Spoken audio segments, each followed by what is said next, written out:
Hello? Yes, Mr. Oxnard? This is Charles Curry, California Secretary of State. Sir, the Senate is preparing to act on a name proposed for your new town. But nobody here knows how to pronounce it. It's Sekar. You pronounce it Sekar, with the accent on the last syllable. What? Hello? Sekar. I'm calling the town Sekar. That's Greek for sugar. S-A-K-C-H-A-R. I can't hear you. Oh, hell, man. Just call it Oxnard.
During the 1890s, a severe nationwide recession forced crop prices so low that local farmers were reduced to raising hogs, the only commodity that held its value.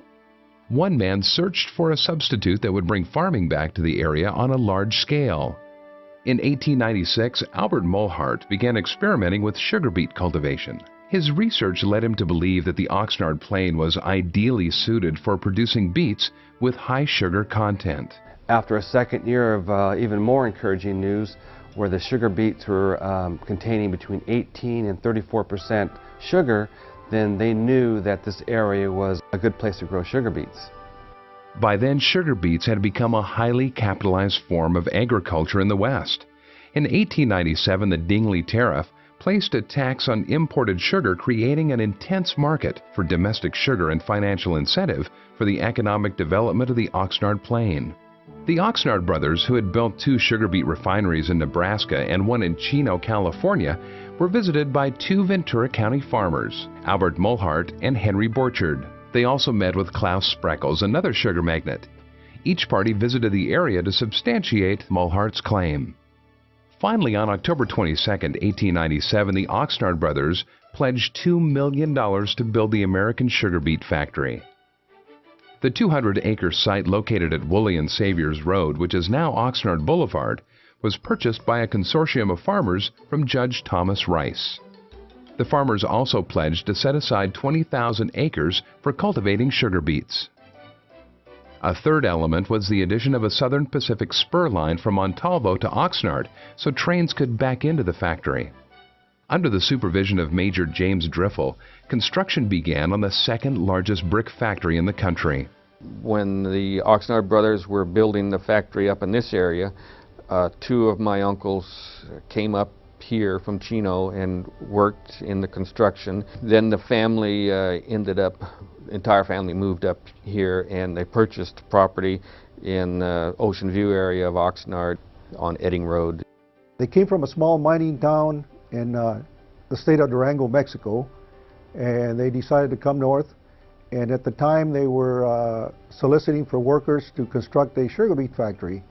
And my understanding is that the majority of my great-grandfather's sons were brick masons, helped erect the sugar beet factory here in Oxnard.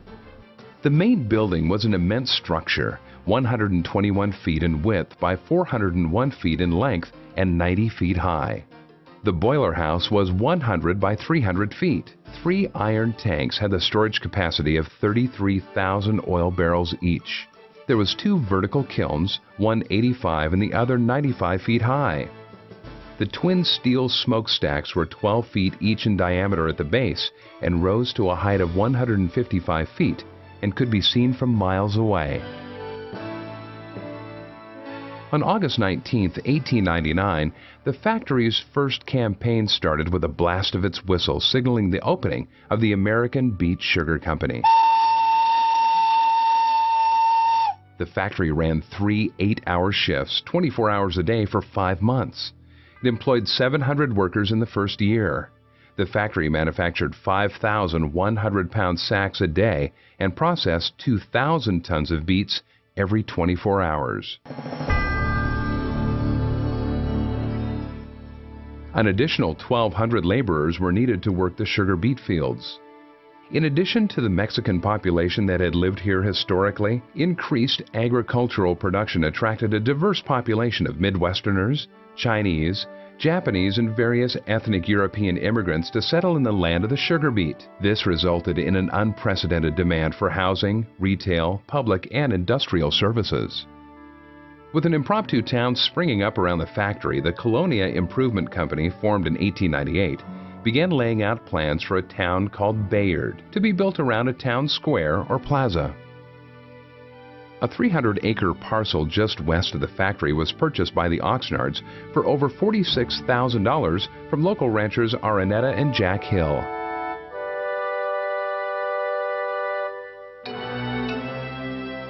Due to the lack of existing homes and the high cost of lumber to construct new ones, residents and businessmen imported structures atop of wagons pulled by teams of horses from outlying areas of the county. Now you start seeing buildings brought in, whole buildings being brought in from Hueneme, Montalvo, Ventura. You see a lot of farmers now leasing out their animals, their livestock, their mules and so forth to bring in these buildings. I know, for example, the Hill family had a big barn that they brought in and used as a hotel. And so most of the first structures were brought in and made out of wood. In fact, the story had always been is that we had the Chinese community in Ventura, and right around 1905, 1900, about the opening of the sugar beet factory, the Chinese workers came from Ventura and moved over here to Oxnard. In fact, there has been talk that they actually physically picked up buildings out of the Chinese community in Ventura and moved them over here to Oxnard. With the factory operating on 3 8-hour shifts, several blocks of temporary housing sprang up, consisting of lodging houses, hotels, shacks, and even tents, as well as saloons and restaurants, which were granted unlimited liquor licenses by the county. The Colonia Hotel rented rooms in 8-hour shifts. Residential areas in the rapidly growing town were segregated by ethnicity and religion. The first merchants built their homes on C Street, where the lots were larger. Smaller lots in the east of town were used by the Chinese and Japanese communities. Well, there was a community of Japanese along the boulevard between, let's say, 5th and 8th Street, and across the street on the west side of the boulevard was a small beginning of so-called Chinatown, where the Chinese merchants opened up their shops and restaurants. So it was a very bustling area of Oxnard at that time.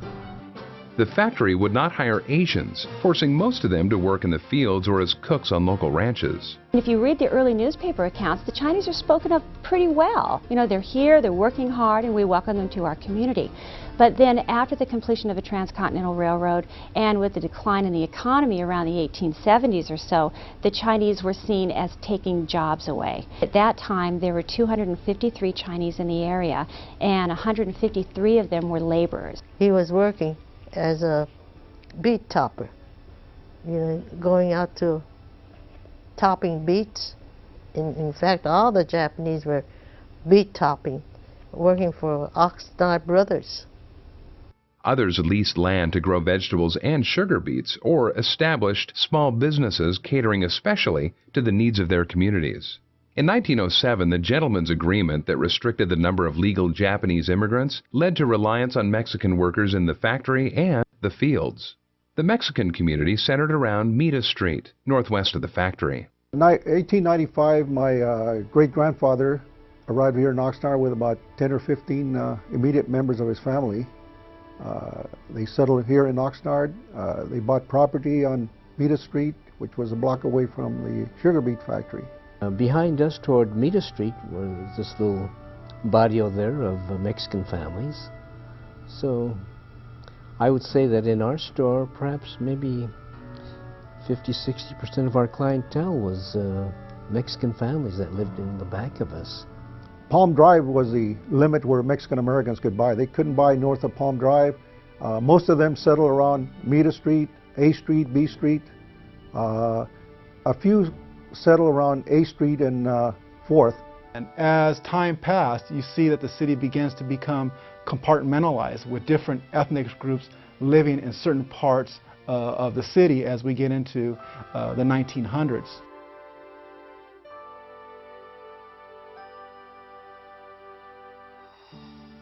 This was all by design, even though it was not stated in policy. And some of it was stated in policy. It was part of the de facto organization of the town. Others would call it segregation. Like the residential areas, churches were also segregated. Both the Methodists and the Catholics had two separate congregations for various ethnic groups. Even within the church, cultural differences led the Irish and German families to sit on opposite sides of the aisle during Mass. The Oxnard brothers also donated land on Mita Street for Guadalupe Church to serve the Mexican community. You see the Catholic Church even participating in this type of de facto segregation by placing a Mexican Catholic school in a Mexican barrio right next to a Mexican parish.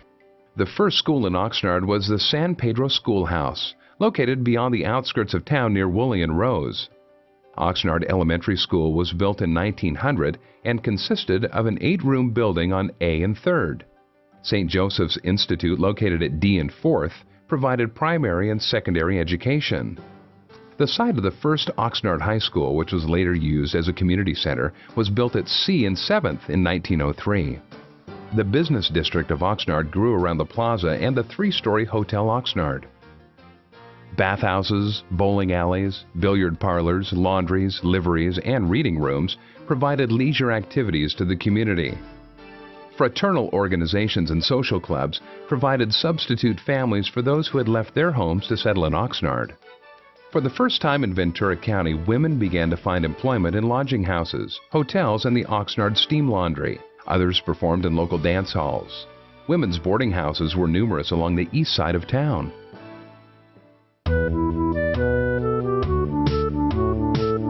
During the 1880s, Achille Levy, a native of France, established a commission and forwarding business in Hueneme. He convinced farmers to grow lima beans on the Oxnard Plain and created a market for them in the U.S. and in foreign countries. He soon became known as the Bean King of Ventura County. In 1898, he started a banking business in Oxnard in a wooden building on 5th Street. 4 years later, he built an attractive brick structure across from the Bank of Oxnard. In 1927, Levy's son, Joe, was president when the Bank of A. Levy moved its headquarters to the corner of A and 5th Streets. Many branches of the Bank of A. Levy opened in Ventura County. In 1995, Bank of A. Levy was sold to First Interstate Bank. You have a great industry, and I'm going to stand by it. On the morning of Saturday, May 9, 1903, a train carrying President Theodore Roosevelt, Henry Oxnard, and California Governor George Pardee backed into the factory grounds.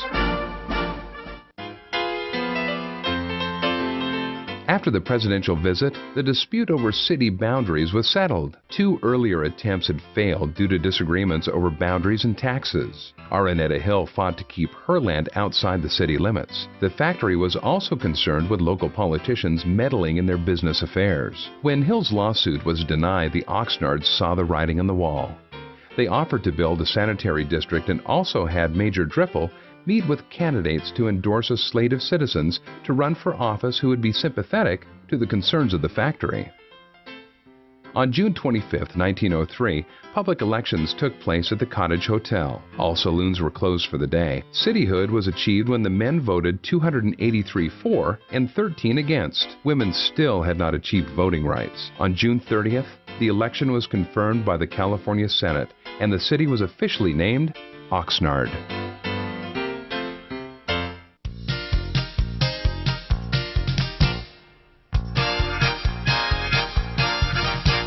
After 5 local fights, Sam McVeigh, who was born in Oxnard in 1885, fought Jack Johnson, the Negro heavyweight champ, at the age of 18. In 1909, McVeigh fought the longest fight of the century, going 49 rounds against Joe Jeanette in Paris, France. McVeigh fought for 17 years and was inducted into the Ring Magazine's Boxing Hall of Fame in 1988.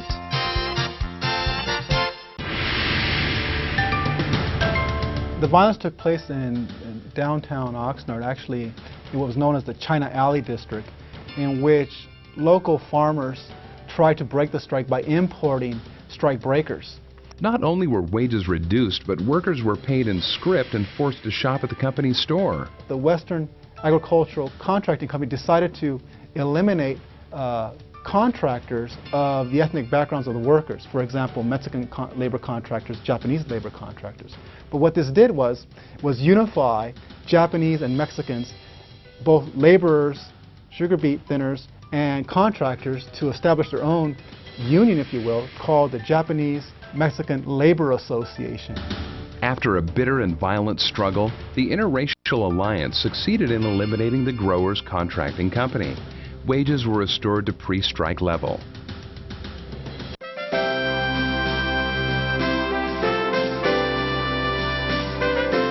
During the first half of the 20th century, the American Beet Sugar Company defined social life in Oxnard. Depending on your religion and ethnicity, as well as the time of year, many communities shared similar, though separate, experiences within the modern little city.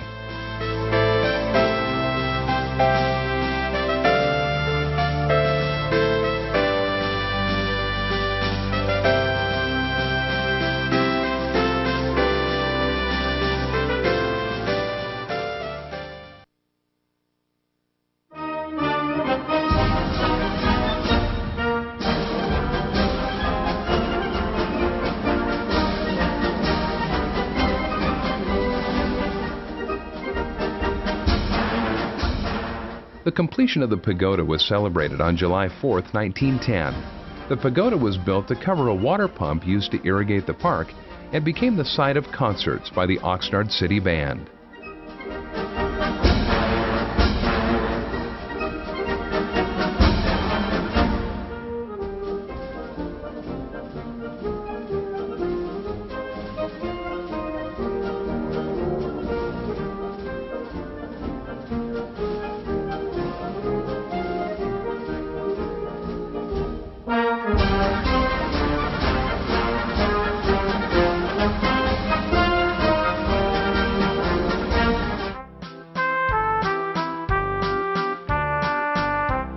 During September of 1913, an exhibition game was planned between the New York Giants and the Chicago White Sox.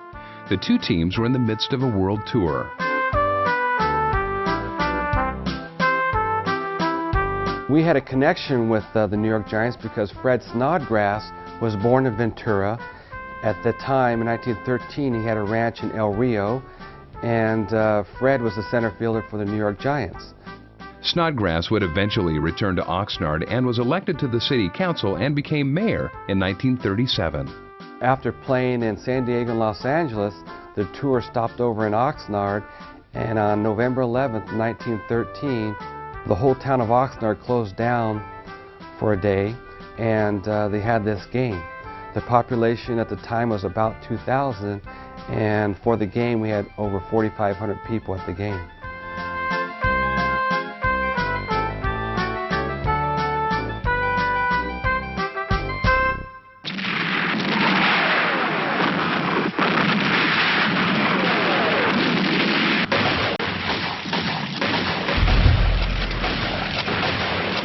World War I began in August 1914 in Bosnia with the assassination of Archduke Franz Ferdinand. The Americans joined the conflict in April of 1917.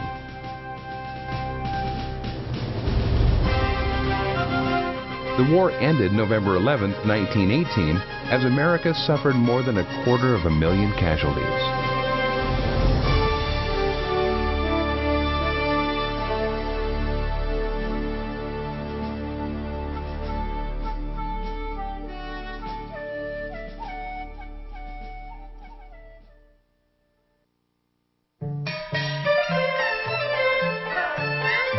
The early China Alley, this is something that we're just finding out now, the early China Alley was bounded by Xavier Street, 5th Street, 6th Street, and A Street to the back, and then there was an alley that ran down the middle of it. But they called the whole area the China Alley. China Alley in Oxnard was essentially a merchant center. There's a lot of shops and businesses that met the needs of the Chinese workers, as well as other people in the community. There are stores and businesses of this nature. They pretty much had their own community right there. In fact, they pretty much ran by their own laws. In fact, one of the big issues was gambling. They considered that part of town, the Chinatown, to be the red light district, okay, because there was gambling going on there. And gambling is part of the Chinese culture. It's something that people do in China. It's something that they brought here to America. So the type of gambling that they would do would be lottery and fan-tan, which is a Chinese game. You have a big table and you have counters and markers, and there's a whole gambling system of that.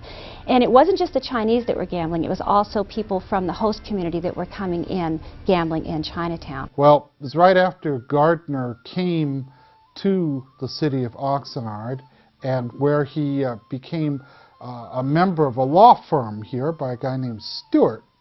It was at this point that the city incurred a debt of $2,000. And rather than raise taxes, which of course no one likes, they decided to kind of pass a little shakedown of Chinatown. They decided that they were going to, the city and the sheriffs decided that they were going to shut these gambling establishments down. They were going to clean up the city. So Earl Stanley Gardner was the attorney for the Chinese community. So they went down and they arrested 20 Chinese merchants with the idea of charging each one a fine of $100 and ergo get the $2,000 they needed. He would get wind that there was going to be a summons, okay, and they were going to serve a summons on the Chinese buildings where the sheriffs thought that the gambling was going on. So they went to Gardner to find some kind of help for this situation. Well, he had a real problem because they were all guilty. Well, he paced around back and forth, and finally it hit him. He came up with an idea, and he called the unofficial mayor of Chinatown and rigged it all up the night before the arrest would be made. Next day, the paddy wagon came. They went into the stores. They pulled out the Chinese merchant, threw him in the paddy wagon, pulled out the Chinese butcher and threw him in, all the way down the line, down China Alley, and then hauled them all up to the police station for booking. But they discovered when they got there that Gardner had switched everybody. The baker was in the butcher shop. The butcher was in the laundry. The laundryman was in the restaurant. They had switched everyone around. And the police had issued the warrants just on the address. They couldn't identify one Chinese person from another. And because of that, the whole thing was thrown out of court. As the Chinese were being booked, one of the reporters from a local newspaper was present. And the booking sergeant, a man who knew the Chinese pretty well, he said, "Hey, wait a minute, this isn't Wong Duck. You've got the wrong duck." That became the headline for the newspaper.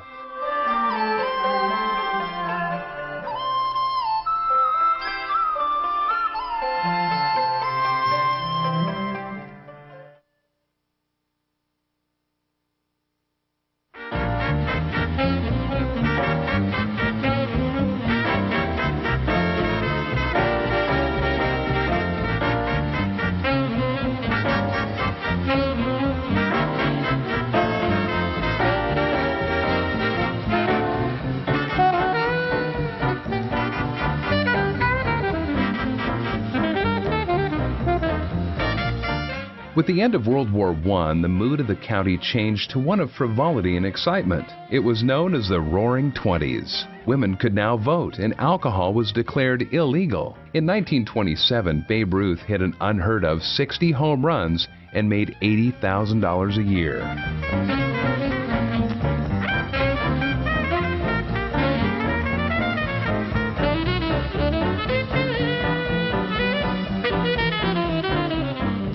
It was when they made the movie The Sheik. And my grandfather worked for Mary Pickford, and so did my dad. Nance and stuff was in her movies. And when other movie stars come up and looked at the area and said how beautiful it was, it got their attention, and they come up and looked at it, and they fell in love with the area, and that was in the 20s. During the 1920s, Oxnard beaches were visited by Paramount Studios, who were making a movie called The Sheik. The male lead was played by a young actor, Rudolph Valentino. Upon its release, the movie caused women to swoon and turn Valentino into a major star and household name. When they were filming The Sheik, they brought in coconut trees that were fake coconut trees they'd built and put them all the way around the lake and everything else, thinking that was like the Arabians, which, you know, are date trees. And when it was over, they took the trees and took them back down to LA, and that's where they put them in the coconut grove.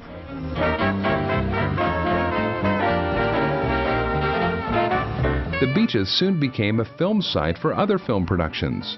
Land developers tried to cash in on Oxnard's sudden notoriety by subdividing local beaches with names like Hollywood Beach, Hollywood by the Sea, and Silver Strand.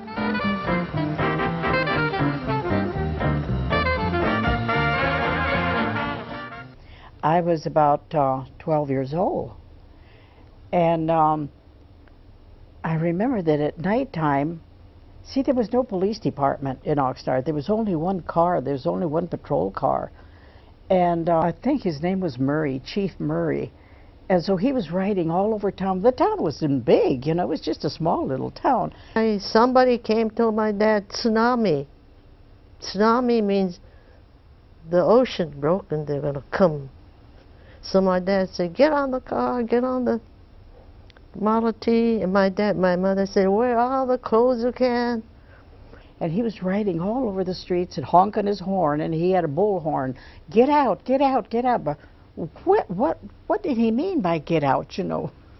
And she tried to open the safe, and she couldn't do it. So she jumped in the car. And then when my dad started to go on the Model T Ford, the lady said, wait for me, wait for me. And she had a suitcase, an umbrella, and my dad put her brakes on and she got on. So finally, everybody was going out into the streets to find out what was all this commotion about. But we didn't have any lights. The lights had been turned off, the gas had been turned off, and it was pitch dark because there was no street lights, there was nothing. When she got on, she said, thank you. And then she went as far as halfway to Camarillo, and the water was gushing in front of us, not back of us. It wasn't tsunami. And every now and then when he'd come around, he'd try to tell us a little bit, the water's coming, but what water?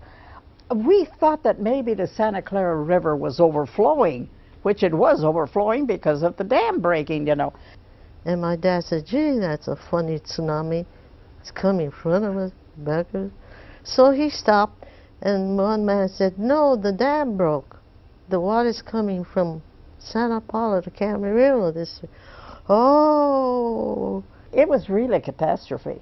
Well, anyway, we didn't go anywhere because by that time that daybreak came, and it was so cold that morning because you didn't have no heat, you had nothing.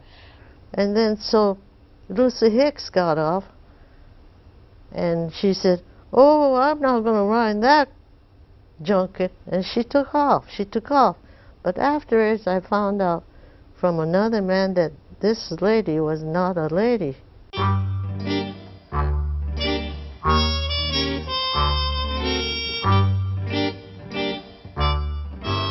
6 foot tall, wise and jovial, Lucy Hicks brought fame to Oxnard when her unusual arrangement with city officials was described in Time magazine as sin and souffle.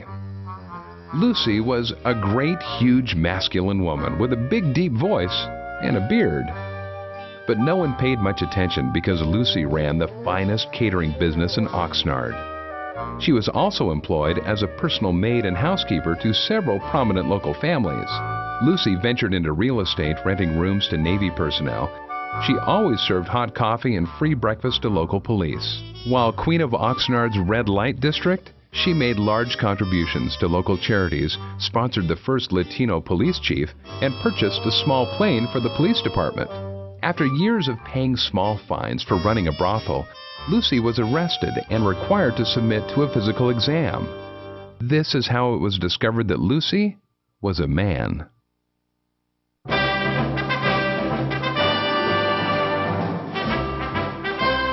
Clarence Bud Hauser was a star, all-around athlete that graduated from Oxnard High in 1922. In honor of his athletic prowess, while still in high school, the school trustees named the new athletic grounds Hauser Field. He went on to capture medals in the discus and shot put in the 1924 and 28 Olympics.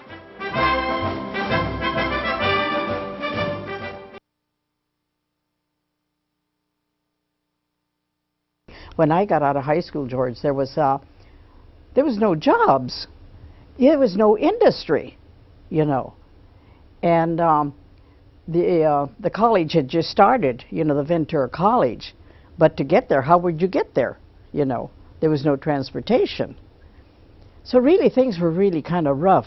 But I happened to be one of the lucky ones that I got to work at the Bean House. Times were very tough, and my dad had to go back and to start over again in the theater business. And it was very tough, you know. We got paid $2.76 a day. It was the dirtiest job I'd ever had in my whole life. Oh, that dust from the fields. You'd come out of there, you couldn't even see, I'm telling you. It was just dirty. But $2.76 was good money, because at the Lemon Packet House, all you made was 25 cents an hour, which was $2. So we got 76 cents more. It was a big change, of course, from the city to come to a city that only, or a town that only had 5,500 people at that time. Well, you know, as a kid, you don't know that you're poor.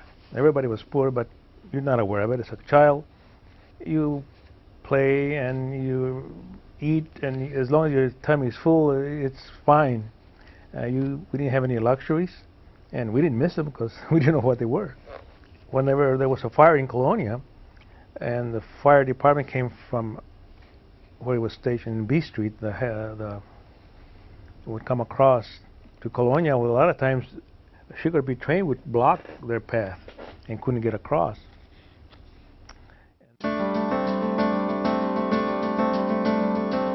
As early as 1867, Tom Bard dreamt of a Hueneme Wharf to be the western terminus of a continental railroad. His original wharf prospered in the calm surf and serviced local ranchers from 1871 until it was bypassed by the Southern Pacific Railroad at the turn of the century. The ranchers had created a plan for a deep-water harbor. The land, over 300 acres surrounding the Hueneme Lagoon, was donated by Richard Bard, father of the Port of Hueneme. The Harbor Committee attempted to secure government funding, but to no avail. Forming the Oxnard Harbor District, they took the plan to the voters, who overwhelmingly supported the general obligation bond issue for development of the port.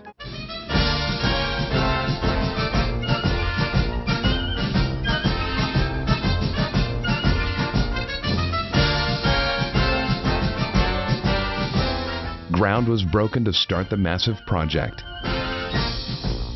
The only deep-water facility along the 500-mile California coast between San Francisco and Los Angeles.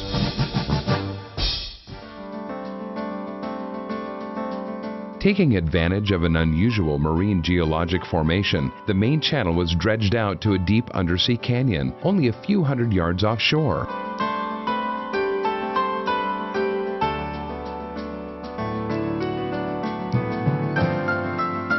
With the opening of the main channel, dock construction got underway.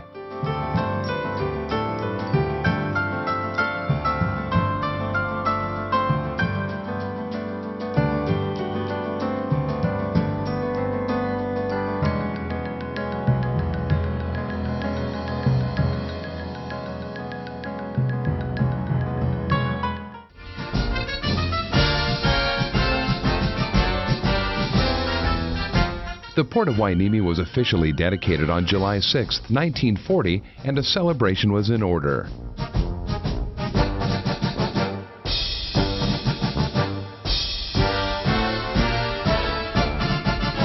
The excitement was short-lived, however, for the seeds of world unrest had already been planted.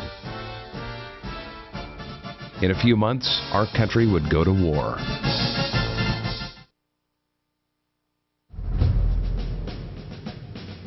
I ask that the Congress declare that since the unprovoked and dastardly attack by Japan on Sunday, December 7th, 1941, a state of war has existed between the United States and the Japanese Empire.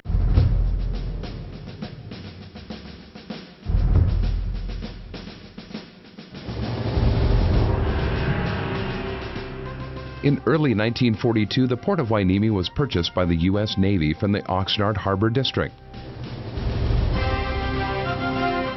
With room for expansion to meet military requirements, the port became the center of the U.S. Navy's construction battalion, the Seabees.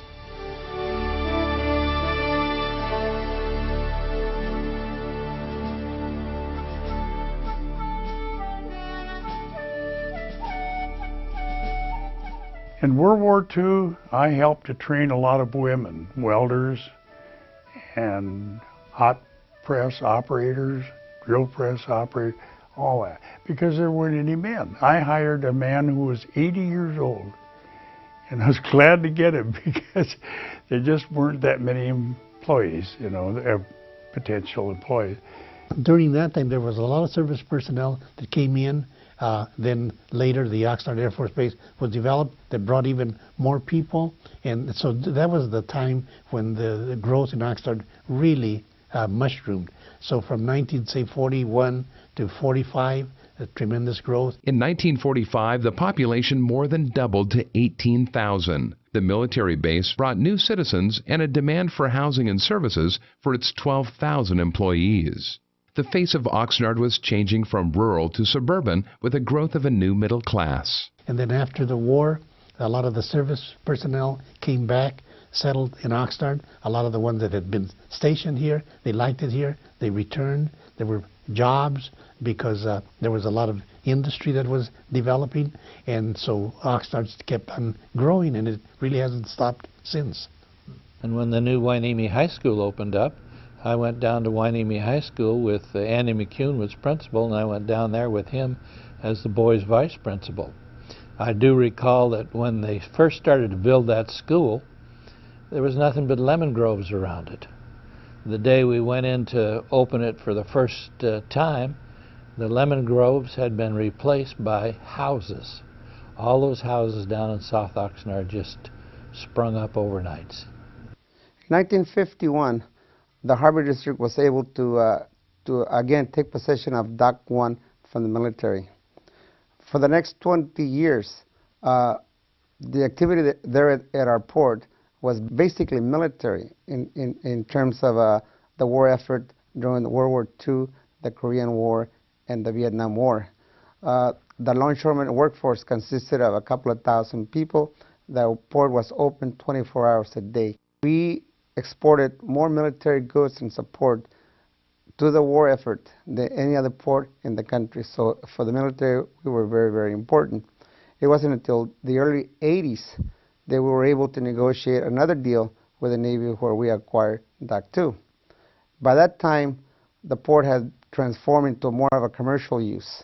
So we were able to get some full-time commercial companies that moved into our port, including, first of all, was Mazda and then Del Monte.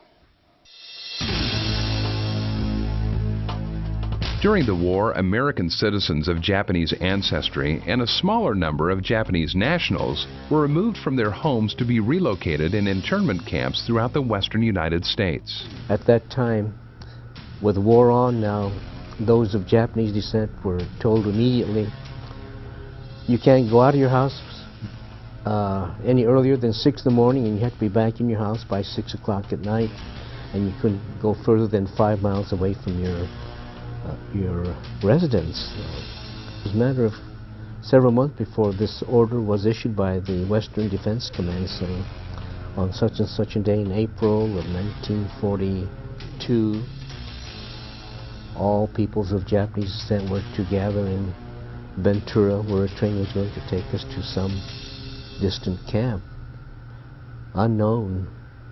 And alongside the train were armed sentries, bayonets affixed to their rifles, and herding us into the old train. And once we got on, why, it pulled away, all the blinds were drawn, and after 4 or 5 hours, wherever the train went, it stopped, and we were told, okay, we're all getting off here. So they herded us off the train, and as soon as I got to the doorway of the coach, I looked out and I see this big sign saying Tulare County Fairgrounds, and ours was just a converted horse stable. And my gosh, you can still smell the manure and the fresh laid asphalt floor and the cots that was just sinking into the asphalt. And that was to be our home for about 4.5 months before the more permanent centers were completed.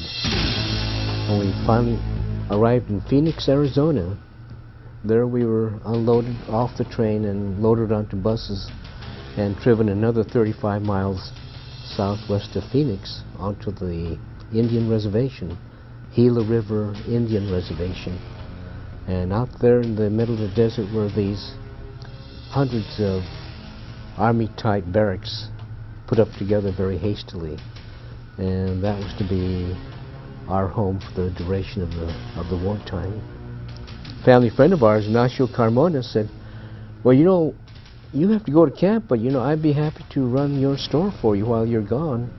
And so there on a handshake, why, we turned the store over to Ignacio Carmona and his family to run while we were away. And 1945, after the war was over, they were released from there and they came back to Oxnard. And Nacho said, here's the keys, Mr. Takasugi, thank you very much. We enjoyed running the store for you. So, you know, that kind of negotiating just on a handshake, I don't think you can find that in today's business world.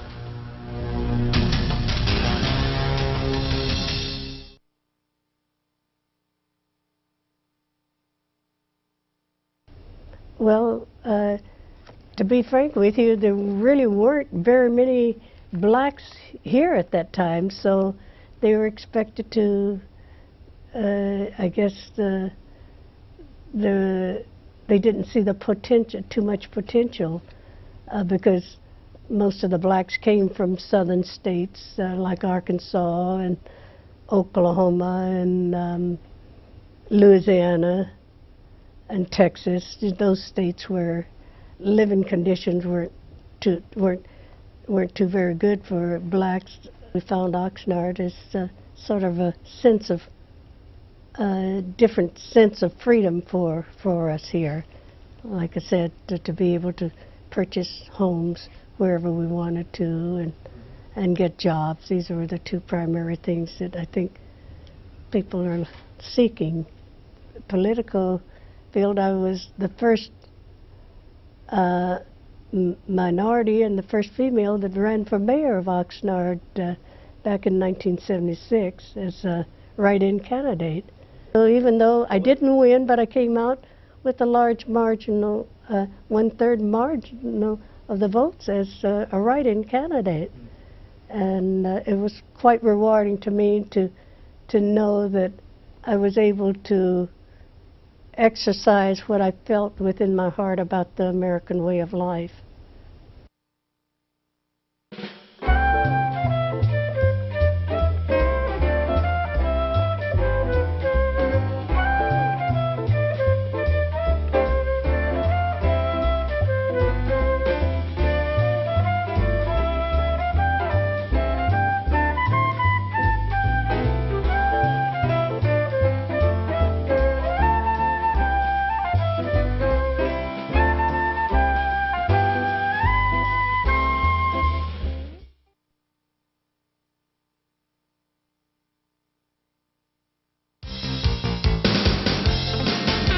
unprecedented numbers of people were attracted to Southern California in the 1950s. Oxnard's first tract homes were constructed to meet this new demand. 15,000 people moved to the city, bringing the population total to 35,000 in 1959.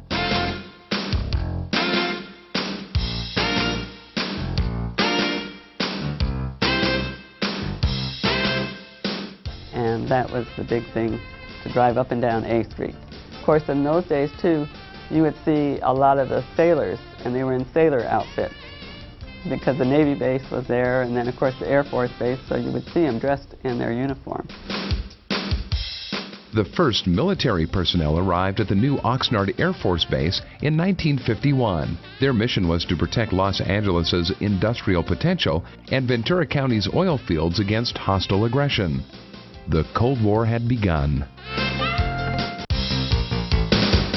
Cruised A Street between Mel's at the south end and Foster Freeze at the north end, and with the Blue Onion and in between, and A Street when it was a one-way street and we could pass each other on one street and honk and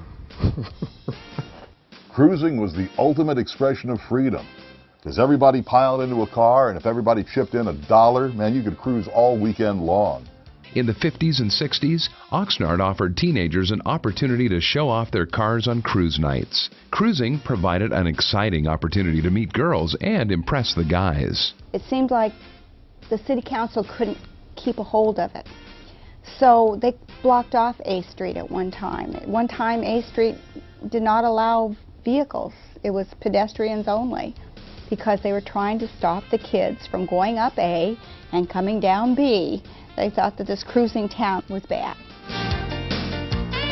You couldn't walk downtown with somebody not knowing you or not knowing your family, and people just saying, say hello to your mother. You couldn't get into trouble in Oxnard when I was a little kid, because everybody knew whose kid you were, which is kind of annoying when you're a kid, but when you think of it, was really kind of nice. I tell my children, what a life. I wish I could have lived the life that I did in that era, and all the experiences that I had, and where everybody I felt got along with everybody. And going into Dolly Brigham's and picking out something I wanted to wear for a party, and the clerk very nicely coming up and going, well, aren't you Mrs. Borchard's daughter? And I said, yes. She said, I don't think your mother would want you to wear that, dear.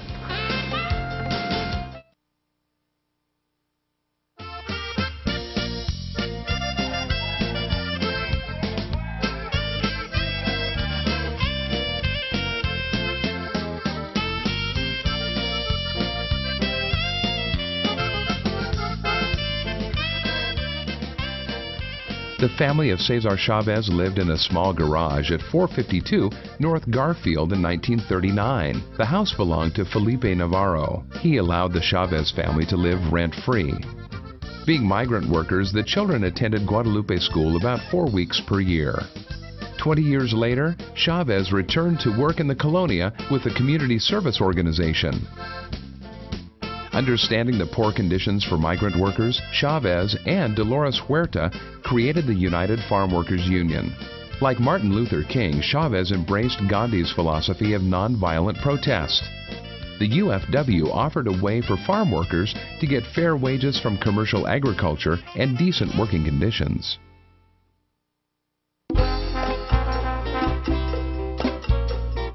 In the late 1960s, a group of Latino college students organized as a result of complaints of police brutality in the Latino community. They called themselves the Brown Berets. They brought their case to city government, which resulted in controversy and debate within the Oxnard community. This was the first organized challenge to what some considered an insensitive and unresponsive police department.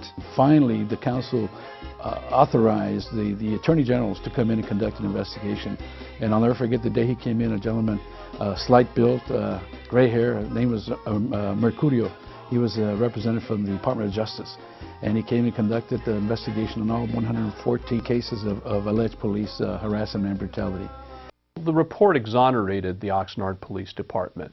And, but as a result of the report, And as a result of what occurred, there were a number of changes that happened inside the Oxnard Police Department. The police department became more community-oriented, and there was a move toward the police department starting to listen to the community that it served in the way that it went about providing services to the community. You know, you had a police department that was basically a white Anglo-Saxon police department, completely filled with males, that changed, where you have more females that are now inside the organization, that you have more Latino representation since there's so many Latinos living inside the city of Oxnard. There's also a number of African Americans inside the organization, and certainly have a number of Asian Pacific Islanders that are now part of the Oxnard Police Department.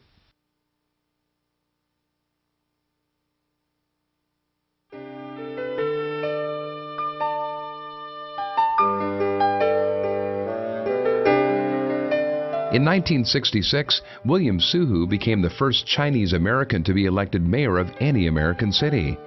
He was born on March 4, 1924, behind a small general store his parents owned in China Alley. He and his mother owned Mama Suhu's Oriental Restaurant. Mayor Suhu was the first mayor to be born in Oxnard. He was trying to buy land from, I think it was the mayor at that time, at Cardi. And he says, well, Bill, I know you, you're a friend and everything, but he says, I have a clause on those houses that I sold, and I have promised these people that there wouldn't be any Asian living in, and it's considered a yellow dog clause. He had known McCarthy as a friend. They had come to the restaurant, they had eaten, and I think at that time, you know, he started having this idea that something is awful wrong. I'm in the Army, I served and everything. I went through, well, he called it hell in Germany because he was in the Battle of the Bulge. And he said when he came back and found that I worked hard enough to have the money and everything to build, and only to find that they wouldn't even accept me.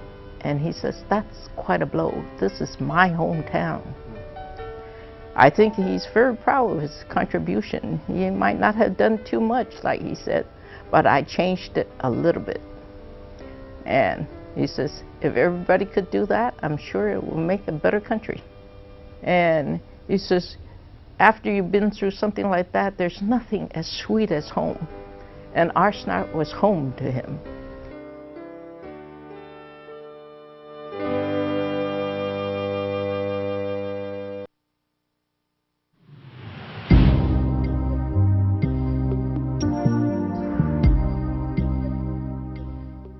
We had to concede we had a difficulty in making it a de jure case, which was a case where legal segregation was going on. You had to prove that, you had to have facts. In 1971, the Soria et al. Versus Oxnard School District was decided by a federal court order that there had been a very deliberate and specific pattern of discrimination and segregation.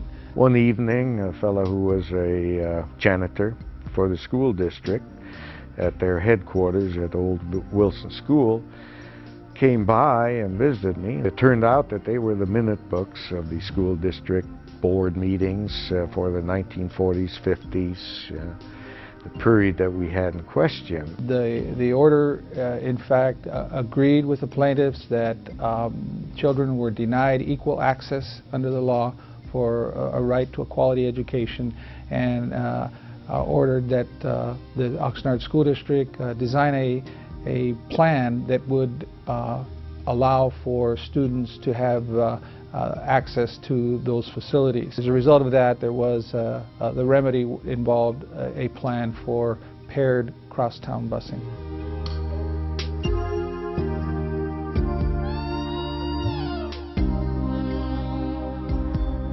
Due to the change in student demographics and upon review by the federal court, they decided that the court order would be lifted in terms of crosstown paired school busing.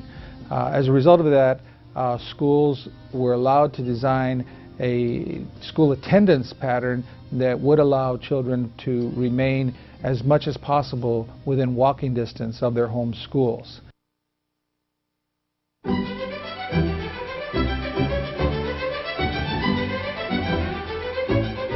Internationally known opera mezzo-soprano Shirley Verrett lived in Oxnard, attended local schools, and received a degree from Ventura College.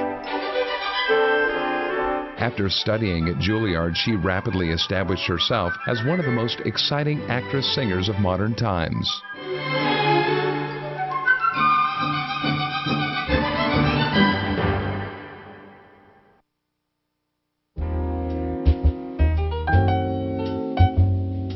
Funded by the GI Bill after his service in World War II, Michael Maynez studied acting in Hollywood. He returned to Oxnard and founded the Plaza Players in the late 40s. During the next 50 years, Maynez directed over 300 plays and developed community theater in Ventura County.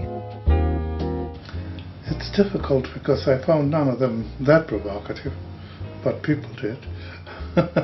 I mean, it was the audience and that was coming that was finding them provocative, not me. I was just doing my plays, you know. Right.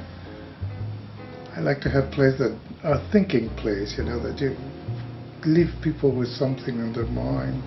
Michael's contribution was immense. When Michael came along, there were no theaters to speak of in Oxnard, let alone Ventura.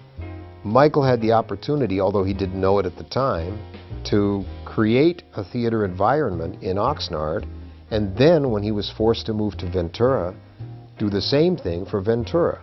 A local theater for straight plays, there weren't many groups at all. And Michael was able to put these cities, Oxnard and then Ventura, theatrically on the map of Ventura County, because he was a force and people recognized that. And without his charisma, who knows, he might have been like any other group and done a couple of plays and then disbanded.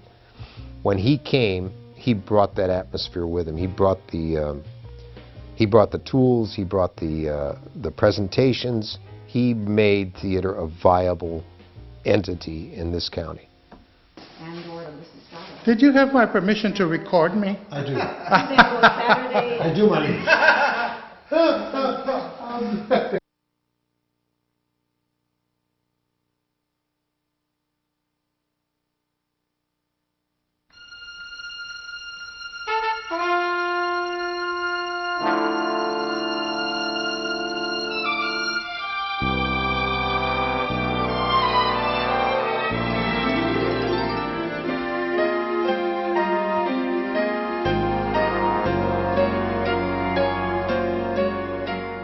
When a skyscraper in Oxnard seemed ridiculous to most people, Martin V. Smith built not only one, but two. They stand today as a landmark and tribute to his vision.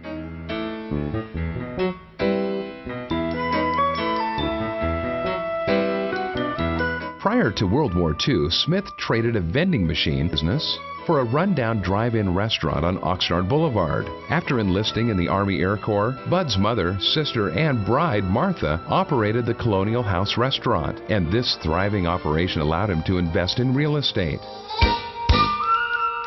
The Colonial House was the beginning of Smith's major enterprises that changed the face of Oxnard over the next 50 years.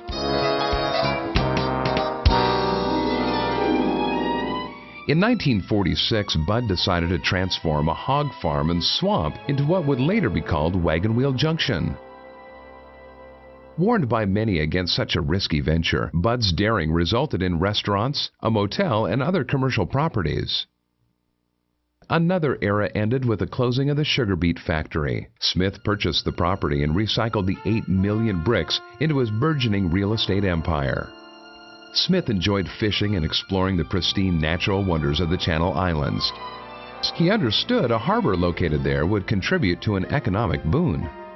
Spearheading a $15 million project, his dream became the 300-room Casa Serena Hotel, the Lobster Trap restaurant, and the 120-unit Villa Serena apartment complex. Bud Smith was active in various community organizations, including the Boys and Girls Club. He endowed $5 million to California State University Channel Islands. Bud and his wife Martha reared 4 daughters in Ventura County.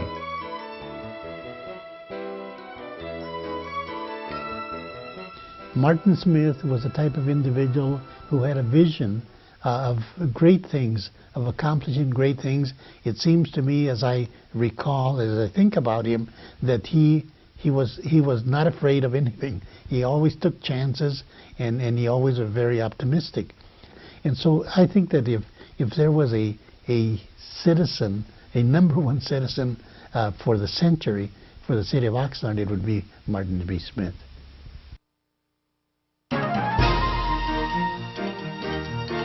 Council members elected to serve Oxnard include First Mayor Richard Haydock, First Mexican-American City Councilman Reggie Vela, First Mexican-American Mayor Sal Sanchez, First Japanese-American Councilman and Mayor Dr. Sujio Kato, First Councilwoman and Mayor Jane Tomac, and the first African-American elected to public office in the Tri-County area was Oxnard City Councilman Bedford Pinkard.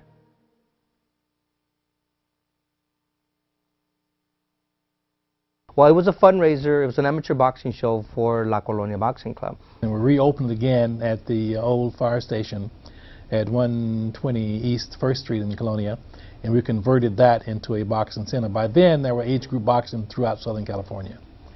And again, the whole idea at the time was to make sure that we had youngsters involved in the program, in a positive program, and bring their frustrations to the gym rather than taking it to the streets. And from that, we began to develop boxers. That's where I met very young Fernando Vargas and Robert Garcia. Fernando Vargas ended up going to the Olympics, so he was an Olympian and a world champion boxer. Robert Garcia became the first boxer from Oxnard to ever win a world title. We had Carlos Martinez, who went to the Olympics. The Recreation Department sponsored this program, so we hired staff to work with the youngsters, and we've had some outstanding staff, and we would never, when we started it, the farthest thing from my mind would be to have Olympians and world champions come out of the program. We went up to him one time and asked him that if he wins the gold medal, will he bring it to Oxnard and share it with us? And sure enough, in '92 when he won the gold medal, I held an event. It was a fundraiser for La Colonia Boxing Club. Now, as we speak, the new generation of boxers are starting to come forward. And La Colonia has actually become a very famous boxing gym. Oxnard has really met the challenges in the last, I would say 30 years or even more. The population has changed dramatically. I think the future of ag in Oxnard is going to be based on the economics of it and what people want to see. I think one of the first big manufacturing companies that you'll see on the Oxnard scene would be International Paper. They actually built a regional headquarters plant out here in the late 60s. People know of that facility today as Procter & Gamble. The biggest challenges we've had in the city of Oxnard, I believe, is the open and responsive government that we have here in the City Council in the city of Oxnard. And one of the things that I'm very proud of is our Neighborhood Council program. And that program started back in the 70s.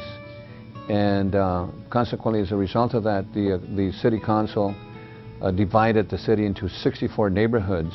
And that neighborhood then gives input to the City Council as to what their concerns are. City Council has a vision, and we buy into that vision, and that is a redeveloped downtown, a very dynamic downtown that capitalizes on the wide-ranging diversity in Oxnard, many different ethnicities, many different economic groups. The city of Oxnard still, even though we're close to 200 in population, I still have a sense of community as I go around to all the neighborhoods. There are newer homes, some not as mature as others, and some more mature than others, but there's still a sense of community. The 90s have been a decade of true change for the Port of Hueneme. It has been a period in which we have developed our port to twice its size. It is also a time that we've invested over $40 million in our infrastructure. Many things are happening at the Port of Hueneme, not only waterside but landside. Money is being invested to make our landside access as good as our waterfront access. In Oxnard right now is a very exciting time. We have development going on in just about every corner of the city.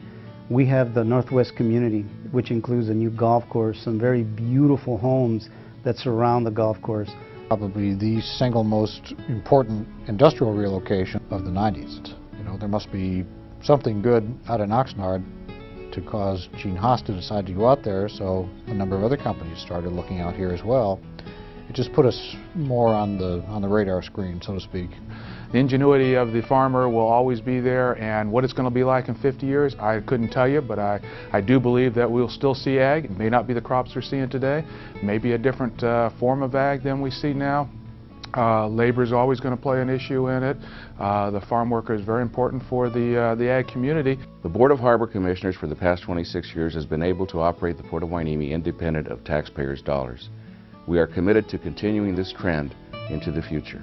I really think that the city's greatest assets, even though we have some wonderful natural resources, the greatest resources we have are the people that reside in the city. And the people here have met that challenge, I think, of having a diverse economy for a diverse population. A 14-screen theater that will go up in the downtown. Adjacent to the theater will be eating establishments and other recreational outlets. It's an exciting time for the city of Oxnard, and I'm just tremendously happy to be a part of it. Oxnard's history is a story of challenges: the founding of a new city, the interactions of a diverse population, the establishment of new industries, and an uncertain future. In its first 100 years, the city met those challenges. In the next 100 years, Oxnard faces new ones: preservation of agriculture, adequate housing, coastal protection, and economic security. The city of Oxnard is well positioned to meet what lies ahead.